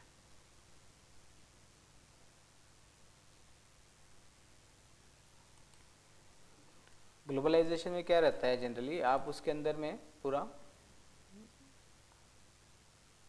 आपका यानी लैंग्वेज आप चेंज कर सकते हो ग्लोबली। ठीक है, ओके। ऊपर आप एक टेक्स्ट बॉक्स या फिर एक कॉम्बो बॉक्स आप देखते होंगे ना, जनरली वेबसाइट के ऊपर में रहता है सिलेक्ट लैंग्वेज, राइट। तो वहाँ पे आके आप लैंग्वेज सिलेक्ट करते हो तो वो ग्लोबली अपने आप को चेंज करता है। यानी जो ग्लोबलाइजेशन जो चीज़ें चलती है स्टैंडर्ड, वो जैसे आप इंडिया का टाइमिंग अगर आप देखते हो नॉर्मली, तो ग्लोबली कितने आवर्स के साथ में वो डिफरेंस है यूटीसी टाइमिंग के साथ। आपने यहाँ पे बनाया साइट, या आपने यूएस में अगर होस्ट किया साइट, जो आप बना रहे हो अभी होस्टिंग, राइट। आपने गेट डेट करके बोला, ठीक है, आपका होस्टिंग है सर्वर साइट पे, ठीक है, वहाँ पे वो यूएस में है। आपने यहाँ पे गेट डेट बोला, तो ये कौन सा डेट उठाएगा, सिस्टम का डेट उठाएगा कि वहाँ का डेट उठाएगा, सर्वर का, सर्वर का, राइट। तो आपको वहाँ पे डिफरेंस दिखेगा। क्यों डिफरेंस दिखेगा? क्योंकि वो हमसे टाइम जोन अलग अलग है, राइट। लेकिन आपका तो वेबसाइट कॉमनली चलना चाहिए ना। हम्म, अलग ही दिखाता है ना, वही। ठीक है, वहाँ का टाइम जोन अलग है, यहाँ का टाइम जोन अलग है, राइट। तो उसके लिए डॉट नेट के पास में कुछ फंक्शंस ऑलरेडी पहले से बिल्ड है, सी टी ई करके, सी टी यानी यूटीसी टाइमिंग करके, यूटीसी गेट डेट करके, ठीक है, या फिर UTC get date dot now बोलेंगे तो आपको यूटीसी के हिसाब से मिलेगी चीज़ें। यानी जो स्टैंडर्ड इंडिया का टाइम है वो नहीं मिलेगा आपको, एक स्टैंडर्ड टाइम मिलेगा। फिर आप उसको कन्वर्ट करेंगे इंडियन टाइम के हिसाब से। तो कन्वर्जन के लिए आप कितना टाइम उसके अंदर में ऐड करेंगे इंडिया टाइम के हिसाब से, राइट। जैसे नहीं, यूटीसी अगर आपने बोला, राइट, तो यहाँ से आपको यूटीसी टाइम क्या चल रहा है अभी, ठीक है, यूटीसी टाइम अभी ये है। इंडियन टाइम कितना है, राइट, 9:55। ओके, तो यूटीसी टाइम आप यूज़ करके अपना टाइम जोन उसमें ऐड करेंगे, राइट। ओके, अपना टाइम जोन ऐड करेंगे आप उसके अंदर नंबर ऑफ आवर्स के इसमें, ठीक है, तब जाके वो चीज़ सेट होंगी। जैसे अपन देखते हैं एक प्रोजेक्ट बनाते हैं सिंपल बेसिक वाला।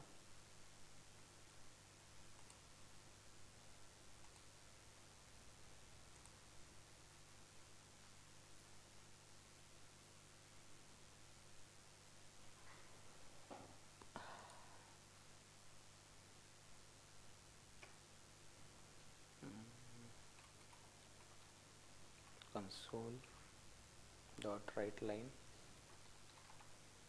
Date time dot now string, ठीक है, ओके। और ये किया मैंने,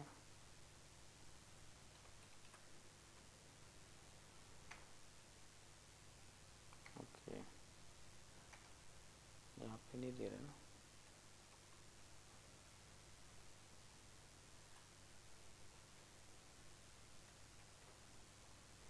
ठीक है, दोनों को डिस्प्ले करते हैं।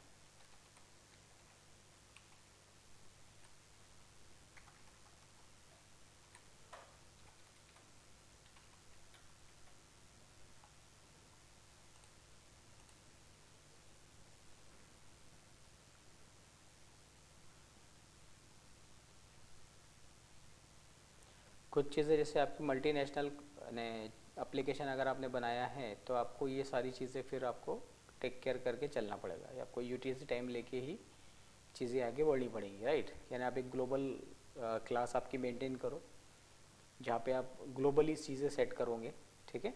गेट टाइम आप वहाँ से मांगोगे, आप सिस्टम से नहीं मांगोगे। आप अपनी क्लास में वो फंक्शन आपने बनाया है गेट टाइम, आप उसको कॉल करोगे, वो क्या करेगा, यूटीसी टाइम पकड़ेगा, उसमें एक टाइम ऐड कराएगा और आपको एग्जैक्ट टाइम देगा अकॉर्डिंग टू योर कंट्री, ठीक है।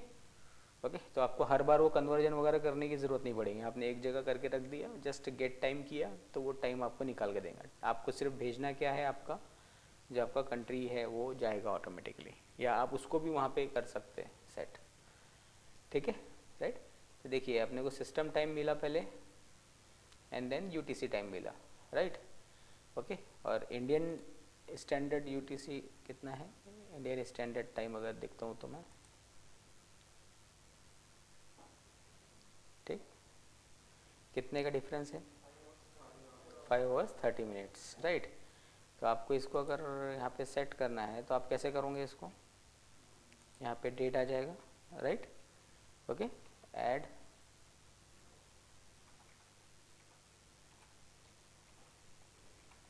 आवर्स, ठीक है, 5.3 ना 30, ठीक है।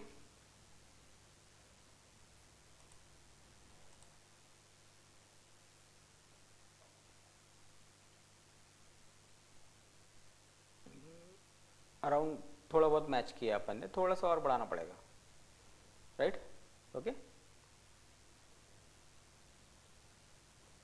ठीक है। कितना कम दिख रहा है अभी,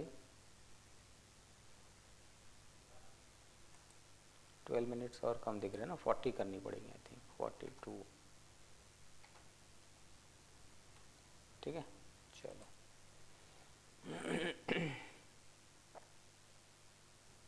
और 5 मिनट चाहिए। ठीक है, एक बार वो सेट हो गया तो आप उसको फिक्स करके अपने एक फंक्शन में रख सकते हैं और पूरे प्रोजेक्ट में फिर वो वहाँ से टाइम मांग सकते हैं, ठीक है, राइट। और ग्लोबलाइजेशन वाला एक कंसेप्ट है, राइट, ओके, कल मॉर्निंग में अपन पहले उसको देख लेंगे। उसमें एक सेटिंग रहती है web.config के अंदर में, जिसके थ्रू आप अपने टाइम जोन के हिसाब से आपकी चीज़ें वो निकाल के देगा, डेट टाइम, ठीक है, ओके। उसमें आप बहुत सारी चीज़ें आप एक्सेस कर सकते हैं, लैंग्वेज और भी चीज़ें आप वहाँ पे डाल सकते हैं, ठीक है।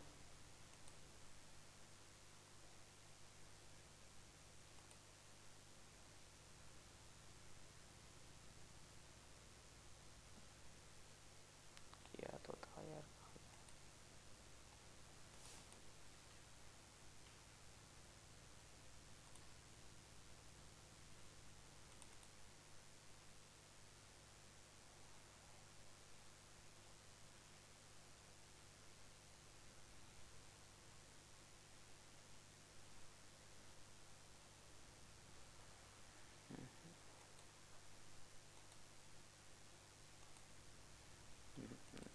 कॉपी नहीं हुआ,